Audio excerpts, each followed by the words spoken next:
وَلَقَدْ يَسَّرْنَا الْقُرْآنَ لِلذِّكْرِ فَهَلْ مِن مُّدَّكِرٍ۔ بسم اللہ الرحمن الرحیم۔ آج انشاءاللہ تعالی العزیز ہم قرآن مجید کا چوتھا سپارہ اس کا مطالعہ کریں گے، اور بے شمار اس کے اندر اہم باتیں ہیں، پوائنٹس ہیں، لیکن 4 پوائنٹس انشاءاللہ ہم اس کا مختصر وقت ہمارا ہوتا ہے اس کے اندر مطالعہ کریں گے، جس کے اندر عبادات بھی ہوں گی، معاملات بھی ہوں گے، معاشرت کے بھی پوائنٹ ہیں۔ سب سے پہلی چیز جہاں سے اس سپارے کا آغاز ہوتا ہے وہ ایک بڑی بہترین رہنمائی ہے۔ اللہ رب العزت ارشاد فرماتے ہیں کہ تم جب تک نیکی کا اعلیٰ درجہ حاصل نہیں کر سکتے، جب تک تم اپنے مال میں سے بھی اعلیٰ مال خرچ نہیں کرتے، لَن تَنَالُوا الْبِرَّ حَتَّى تُنْفِقُوا مِمَّا تُحِبُّونَ، جب تک وہ مال خرچ نہیں کرتے اللہ کے راستے میں کہ جو تمہیں محبوب ہے، تب تک تم اللہ جل شانہ کے ہاں نیکی کا اعلیٰ درجہ نہیں پا سکتے۔ اس سے 2-3 باتیں جو ہمارے سمجھنے کی ہیں وہ سامنے آتی ہیں۔ ایک بات تو یہ سامنے آتی ہے کہ جب اللہ کے دیے ہوئے مال میں سے خرچ کرنا ہے، تو جب زکوٰۃ دینے کا موقع آئے تو ہمیں مال میں سے اچھا مال اس کا انتخاب کرنا چاہیے اور وہ اللہ کے راستے میں دینا چاہیے۔ اگر بہت اعلیٰ نہیں تو پھر درمیانے درجے کا مال، کم از کم اس میں اپنی چیزوں میں سے جب ہم نے عشر نکالنا ہے، اگر چیزوں کے ذریعے سے زکوٰۃ دینی ہے تو ہم وہ درمیانی چیز کو کم از کم اختیار کر لیں۔ اگر کرنسی دینی ہے تو اس میں تو اعلیٰ اور ادنا کا معاملہ ہی ختم ہو جاتا ہے۔ اور عام حالات میں جب صدقہ و خیرات کر رہے ہیں تو ہم بہت ساری چیزیں اللہ کے نام پر دیا کرتے ہیں۔ ذرا ہم اپنے گھروں کا ماحول چیک کریں، ہمارے گھر میں کھانا پکتا ہے، ہم وہ تازہ پکا ہوا کھانا کیا اللہ کے نام پر اللہ کی رضا کے لیے کسی کو دے سکتے ہیں؟ یا جب وہ ایک ٹائم کا گزر جاتا ہے پھر وہ فریج میں رکھا جاتا ہے، پھر نیا کھانا ہمارے گھر میں پک جاتا ہے، وہ پرانا اور باسی ہو جاتا ہے، گھر میں کوئی فرد اب اس کو کھانے کے لیے آمادہ نہیں ہوتا، تو پھر ہم وہ اٹھا کر اپنے کام والی کو، ہم اپنے باہر چوکیدار کو، یا کوئی اللہ کے نام پر کھانا لینے کے لیے آئے تو ہم وہ والا کھانا جو اب گھر میں کسی کو پسندیدہ نہیں ہے وہ دیتے ہیں۔ نیکی ضرور مل جاتی ہے، یہ بھی اجر کا کام ہے، لیکن اگر ہم چاہتے ہیں کہ ایسی نیکی کریں، ادھر نیکی کریں ادھر اللہ کو ہم پر پیار آ جائے، تو یہ وہ والی نیکی نہیں ہے۔ اس نیکی کے لیے ضروری ہے کہ ہم وہ والا مال اللہ کے راستے میں خرچ کریں جس سے ہمیں ابھی محبت قائم ہے۔ ہم اپنے پرانے جوڑے اور پرانے سوٹ وہ بھی اللہ کے راستے میں اور اللہ کے نام پر دیتے ہیں، لیکن ذرا دھیان اور غور کریں کہ ہم اپنے بچوں کے جو ان کے استعمال کر کے چھوٹے ہو جاتے ہیں، رف ہو جاتے ہیں، یا ہمارا کوئی سوٹ اس میں کوئی نقص آ جاتا ہے، عیب آ جاتا ہے، کہیں سے پھٹ گیا، اس کے اوپر بر آ گئی، یا اور کوئی ایسی چیز جس کی وجہ سے ہمارے دل سے اتر گیا، ہماری محبت اس سے اتر گئی، وہ اللہ کے نام پر دینے کے لیے رکھ دیا جاتا ہے۔ یقیناً یہ بھی باعث اجر و ثواب ہے، جو ایسا کر رہا ہے اس کو بھی اجر و ثواب مل رہا ہے، لیکن اگر وہ یہ چاہتا ہے کہ میں نیکی کا اعلیٰ درجہ حاصل کر لوں تو وہ لباس، وہ کھانا، جوتے کا وہ جوڑا اور کوئی بھی چیز جو ہم ہدیہ کرنے لگے ہیں وہ کرنے گا جس سے ابھی دل کی محبت قائم ہے، جس میں یہ صفت پوری ہو رہی ہے، مما تحبون، جس سے تم محبت کرتے ہو، تو یہ اعلیٰ ترین درجے کو پالے گا۔ حضرات صحابہ رضوان اللہ تعالی علیہم اجمعین کی حیات مبارکہ بھری پڑی ہے۔ جب یہ آیت مبارکہ نازل ہوئی تو سب نے اپنا اعلیٰ سے اعلیٰ مال لالا کر دیا۔ ایک صحابی تو خاص طور پر حاضر خدمت ہوئے کہ میری کھجور کا باغ مشہور ہے اور مجھے پتہ چلا ہے کہ اللہ جل شانہ یہ فرما رہے ہیں تم نیکی کا اعلیٰ درجہ تب پا سکتے ہو جب محبت والے مال کو خرچ کرو۔ یا رسول اللہ صلی اللہ علیہ وسلم، مجھے یہ باغ بڑا ہی محبوب ہے، میں اپنی محبت کو اللہ کی رضا پر قربان کرتا ہوں، اس کو میں اللہ کے نام پر وقف کر دیتا ہوں۔ اس لیے پہلا پوائنٹ اور پہلی بات ہماری سمجھنے کی، ہم بھی نیت کر لیں اللہ کے نام پر وہ چیز دیں جس سے ابھی ہماری محبت قائم ہو، وابستہ ہو، تو ہمیں اعلیٰ ترین درجہ مل جائے گا نیکی کا۔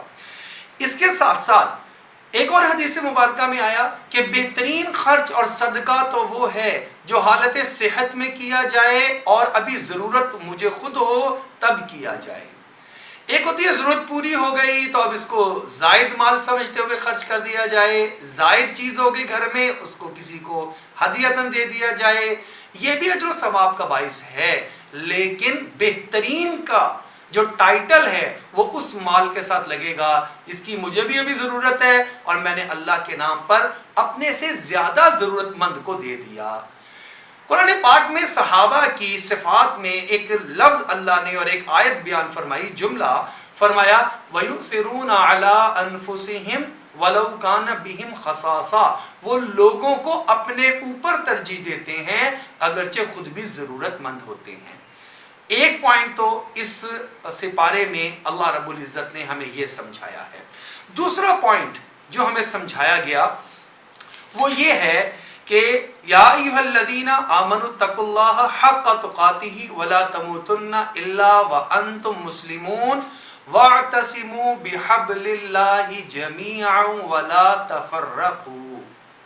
دیکھیں اللہ نے ہم سب کو انسان پیدا کیا ہے، پھر آگے مختلف تقسیمیں ہو گئیں، علاقائی تقسیمیں ہو گئیں، ذات پات کی تقسیمیں ہو گئیں، خاندان کی تقسیمیں ہو گئیں، تو اللہ رب العزت نے ان ساری کی ساری تقسیموں کو دور کرنے کا ایک ہی نسخہ مرحمت فرمایا ہے، وہ یہ کہ آپ سب ایک ہی نام پر اکٹھے ہو سکتے ہیں اور وہ ہے اللہ کا نام، لا الہ الا اللہ۔ آپ مذہب کے اوپر اکٹھے ہو سکتے ہیں، آپ کلمہ پڑھ کے دائرہ اسلام میں داخل ہو جاتے ہیں تو اب کوئی رنگ، کوئی نسل، کوئی ذات پات، کوئی علاقائی کسی بھی قسم کی تقسیم اللہ کے ہاں کوئی وقعت اور کوئی معنی نہیں رکھتی، بلکہ سارے کے سارے برابر ہو جاتے ہیں۔ بڑا وہ ہوتا ہے جو اللہ سے جتنا قریب ہوتا ہے، ان اکرمکم عند اللہ اتقاکم، تم میں سب سے زیادہ باعث عزت و احترام وہ جس کے دل میں اللہ کا تقوی اور ڈر سب سے زیادہ پایا جاتا ہے۔ یہ اسلام ہی ہے جو ہم سب کو مختلف علاقوں کے ہونے کے باوجود اکٹھا کرتا ہے۔ حج کا جو موقع ہے وہ آپ ہم سب کے سامنے ہے، ایک بہترین عملی نمونہ ہے۔ آپ لوگ ہم جس کو اللہ جل شانہ نے توفیق عطا فرمائی ہے، اللہ سب کو بار بار زیارت حرمین شریفین کی توفیق عطا فرما دے۔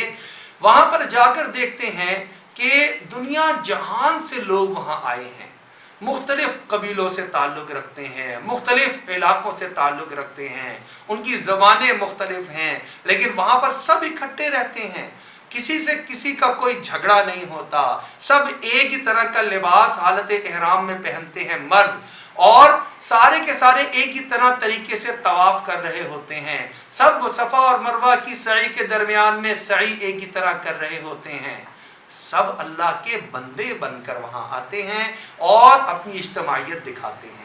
لہٰذا یہ مذہب ہی ہے جو ہمیں ایک پر اکٹھا کر سکتا ہے، ہمیں مجتمع کر سکتا ہے، اور قرآن کی ہمیں کہہ بھی رہا ہے اللہ کی رسی کو مضبوطی سے تھام لو، ولا تفرقوا، آپس میں تفرقے بازی مت ڈالو۔ لہٰذا کہیں بھی آپ دیکھیں کہ کوئی انسان تفرقے کی بات کر رہا ہے، افتراق کی بات کر رہا ہے، اجتماعیت سے توڑنے کی بات کر رہا ہے، تو ہمیں اس کے ساتھ نہیں کھڑا ہونا چاہیے، ہمیں اجتماعیت کی بات کرنی چاہیے۔ تفرقے کی بات کرنے سے کوئی آپ کے فرقے میں داخل تو نہیں ہوگا، لیکن دلوں میں ایک چبھن، ایک کینہ، حسد اور پھٹن پیدا ہو جائے گی۔ اس قرآن کی یہ ہدایت ہے کہ دیکھو تفرقے بازی میں مت پڑنا، بلکہ آپس میں اجتماعی اور اکٹھا ہونے کی بات کو کرنا۔ اب اجتماعیت کے لیے اللہ کا تعارف ہونا بڑا ضروری ہے۔ بھئی جس اللہ کے نام پہ ہم اکٹھا ہو رہے ہیں وہ اللہ ہیں کیا؟ اللہ کتنے طاقتور ہیں کہ یہ ساری کائنات اسی نے بنائی، اس کا نظام اسی کے پاس، نفع نقصان اسی کی مرضی سے ملتا ہے، صحت اور بیماری اسی کے ہاتھ میں ہے، زندگی اور موت اسی پر اسی کا قبضہ ہے۔ جب یہ ساری چیزیں اسی کے پاس ہیں تو سب اس سے جڑ جائیں۔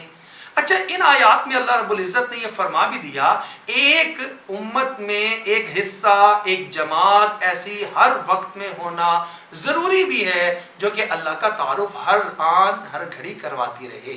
وَلْتَكُمْ مِنْكُمْ أُمَّةٌ يَدْعُونَ إِلَى الْخَيْرِ وَيَأْمُرُونَ بِالْمَعْرُوفِ وَيَنْهَوْنَ عَنِ الْمُنْكَرِ وَأُولَٰئِكَ هُمُ الْمُفْلِحُونَ۔ تم میں سے ہر وقت میں ایک جماعت کا اس کام پر مامور ہونا ضروری ہے جو اللہ کا تعارف کروائے، بھلائیوں کو پھیلائے، برائیوں سے روکے۔ بلکہ اگلے رکوع کے آغاز میں اللہ فرما رہے ہیں کنتم خیر امت، امتیں پہلے بھی بھیجی ہیں، تم بہترین امت ہو۔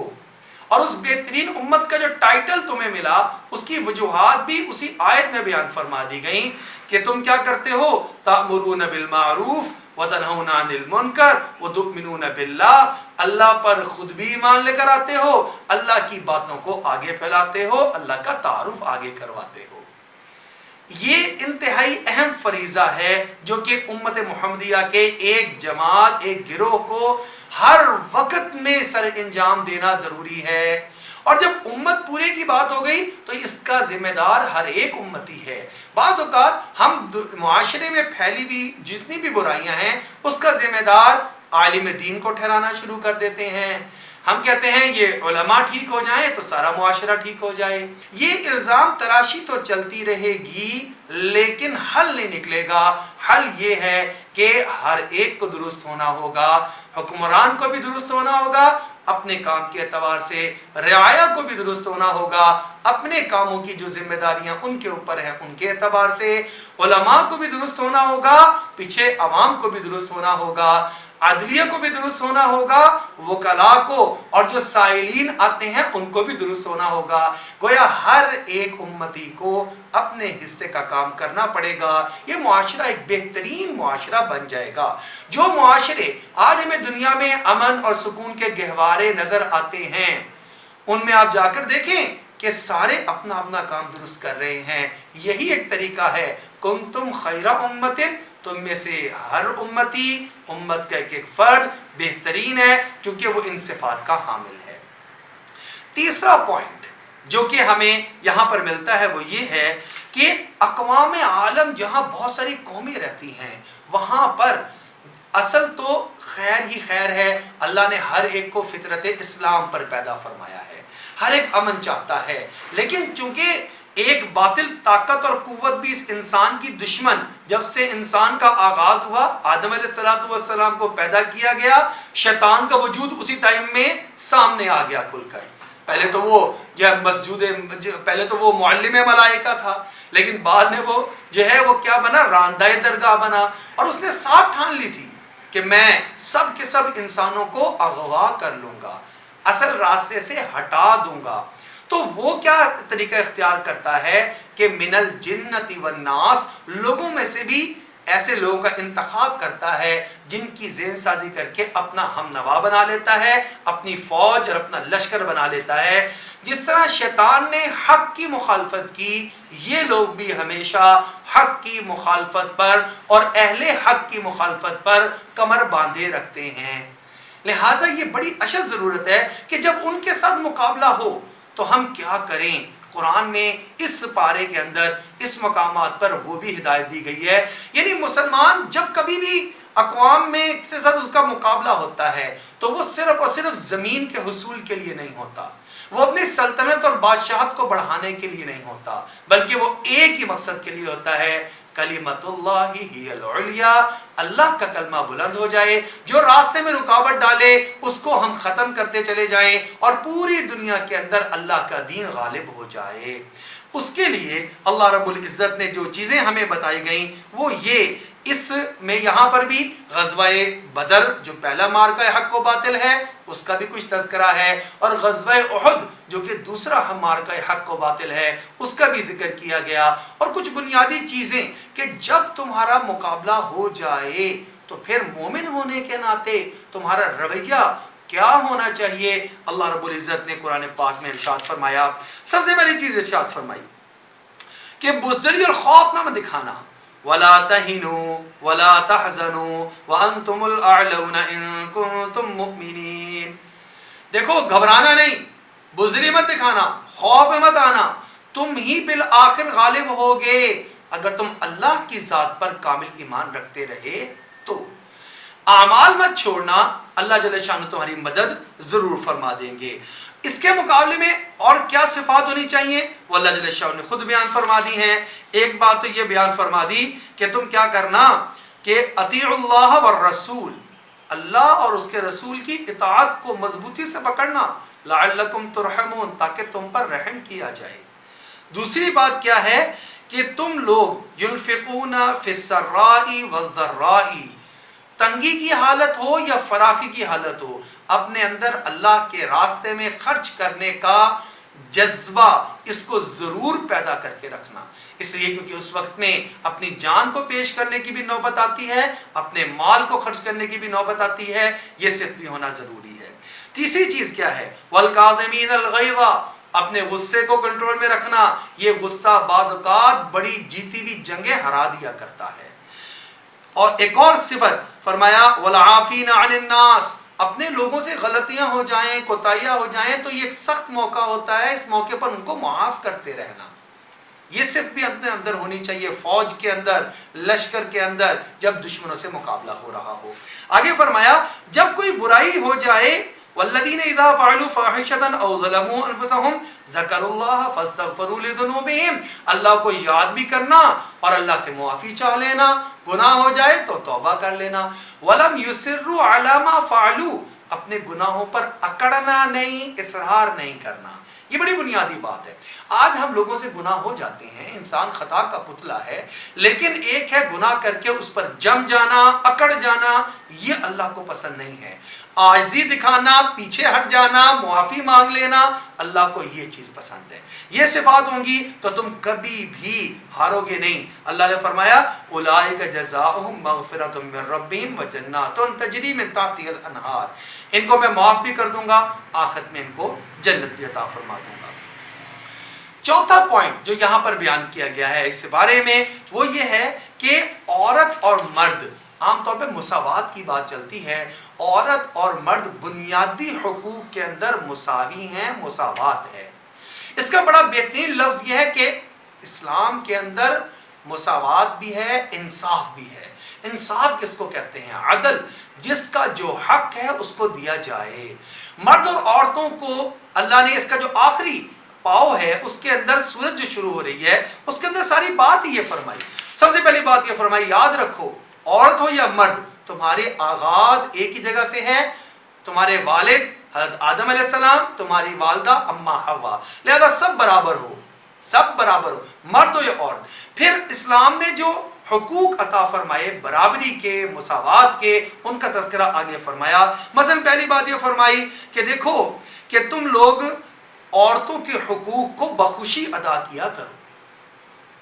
وَآتُوا النِّسَاءَ صَدُقَاتِهِنَّ نِحْلَةً، خوشی خوشی، ان کا مہر ہے تو مہر کو بھی خوشی خوشی ادا کرو۔ یہاں رک کر ہم ذرا دیکھیں کہ ہمارے اسلامی معاشرے میں مہر یا نان و نفقہ دینے میں کوئی کوتاہی تو نہیں ہو رہی۔ مہر بڑا بڑا لکھوا دیا جاتا ہے۔ پوچھا ایک نکاح کے موقع پر، میں نے پوچھا آپ نے 5 لاکھ روپے مہر لکھوا دیا؟ اس نے کہا مولوی صاحب جتنا مرضی لکھ لیں، ہم نے کون سا ادا کرنا ہے۔ یہ وہ عیب ہے، یہ وہ نقص ہے، یہ قرآن کی مخالفت ہے۔ نہ وہ اتنا بڑا چڑھا کر لکھوائیں لڑکی والے کہ یہ دب جائے، اور نہ یہ اتنا بڑا چڑھا کر لکھ دے کہ اس نیت سے کہ دینا کیا ہے۔ یہ یاد رکھیں یہ قرض ہے، اگر آپ نے زندگی میں ادا نہیں کیا آپ کی وراثت میں سے دیا جائے گا، وہاں سے بھی نہیں دیا اللہ کے ہاں آپ کی پوچھ ہوگی۔